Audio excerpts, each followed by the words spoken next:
Here mga kaibigan, tignan po natin ang statistics. Very anemic stats. Galing dito, look at the 8 errors. That is so true, partner. Ito nga. Ayan nga, 1 attack point coming from FEU as against Smart's 11. Yung block points, Smart lang ang meron din. 2 block points, wala rin dito sa FEU. Ang service points, 4 dito sa Smart, 1 galing sa FEU. At ang errors, napakarami.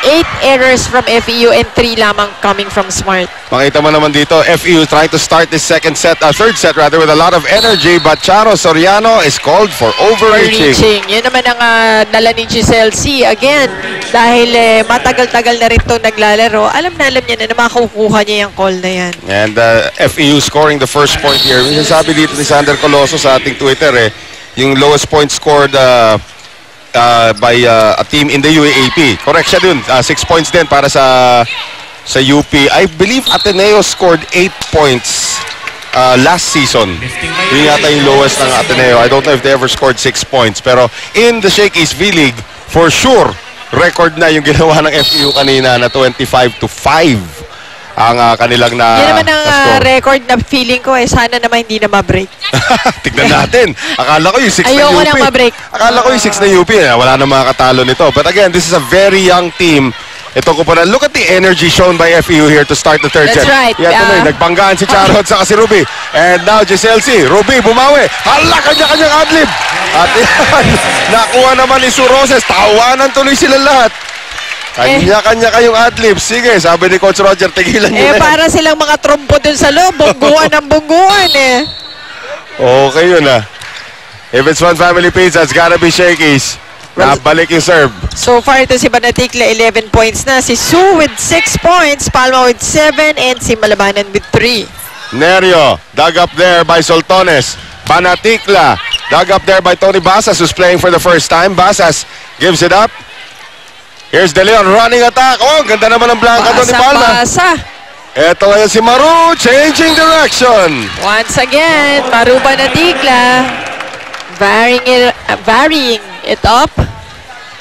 Ang dami ng ginamit na tao rito ni Coach Shaq, no? Oh. Akala natin hindi maglalaro si Tony Basas, who's still nursing a left knee injury. But she's in, and Ruby's serve hits the net. So 3-2. Remy Palma will serve. Malabanan back in front.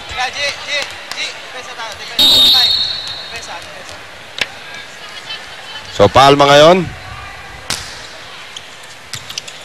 And here is Ruby De Leon on the reception by Melissa Gohing. Basas reading it well. Gohing. De Leon. Sue. Slow motion na yung tira ni Sue doon. Eto ngayon si Nerio. Nagmadali. De Leon, eto na si Maru. Dug up, Giselle C saves it. Malabanan niya sila cross. Ruby, jump set na yun. Combination play for Maru Banatikla. At umatake doon yung tatlong spikers ng Smart. Actually, even Sue Roses. Tinuloy niya yung approach niya for that running. Nakakalito talaga yan pag ikaw yung nasa depensa. Again, well executed play para sa Smart. 4 na practice session pa lang daw sila. Yun nga, dahil nga sa experience ng bawat isa. Yung sanay rin, like si Ruby De Leon, ilan na rin teams ang pinaglaruan yan. So yun yung mga nagbe-blend in well right away. Right. Eto Ruby, ay quick dito. Kakapuri lang natin. Kaya pala, kabila pala yung para kay Maru. Alam natin quick set para kay Nika. lang sandali lang. Nadaan sa ilalim ng tulay. Correct, sa tunnel. Saglit lang. Sabi ko na lupe yun. Eto ngayon, si Roses turned back by Basas. Maru Banatikla. Malabanan. Here's Tony Basas into the net. And Tony Basas again, pag landing niya, favoring that left knee. And Rexona anti-perspirant deodorant, it won't let you down. 5-3, Smart on top. Alam natin may iniinda si Basas kasi hindi naman na... Ang taas kaya lumuntot yan. Ang taas tumalon. At the end sound, the reception. Here's Simborio getting her first point of the game. And getting it through the blockers of Smart. Ang daming kamag-anak ni Simborio dito ngayon sa San Juan Arena. So, Marie Charlemagne Simborio. Kunin nga natin palayaw mamaya nito. Okay, there's Sue Roses on the runner. Giselle C across Tony Basas. There you go. Basas getting it with that cross-court hit. Ito si Tony Basas, yun yung marami sumusunod na fans dyan sa kanyang mga exploits for FEU. Simborio again. Ruby De Leon, masyadong malapit para kay Maru. Si Maru natawid. Ay, si Gretchen ba yun? Oh, Soltones. Si Gretchen natawid na. And now look at this, FEU with the lead. They were only able to get 5 points in the entire second set. Now they have 6 points. Wala pa tayo sa first technical timeout ng third set. Good sign for the Lady Tamaraws. Iba talaga yung pag-apak pa lang ng third set. Iba yung aggression. Yes. Diba? Nakita mo, very, very active inside the court. Giselle C nonchalantly keeping that alive. Tony Basas. Back set once again. Soltones blocked there by C. And a drop ball coming from Sue Roses. Bakit ba ganyan? Bakit ba na parang ang dali-dali tignan? Si Sue Roses. At saka itong player ng Navy na si ni Mick Laborte. Pag naglaro, parang kasimple ng volleyball. No? Tingnan mo naman hinulog dyan ni Sue. Effortless. Effortless. Tied at 6. And may ace pa kasama. Timeless. Effortless. Ito talaga si Kuya. Iba ka. 7-6. Of course, Sue Roses is a multiple MVP awardee dito sa ating liga. Tony Basas. Going. De Leon. Soltones going wide. Punishing that Mikasa ball, but that goes wide. Diretso nga kay Coach Shaq eh. Ay. Lakas pumalo. Isipin mo pag nandiyan na si Eliza.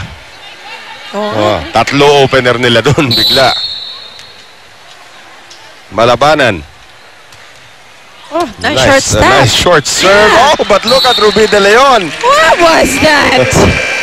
Akala mo isa-set. Nako, Ruby at saka Jem nagsama sa isang team. That's a nightmare for the opposition. We'll be right back.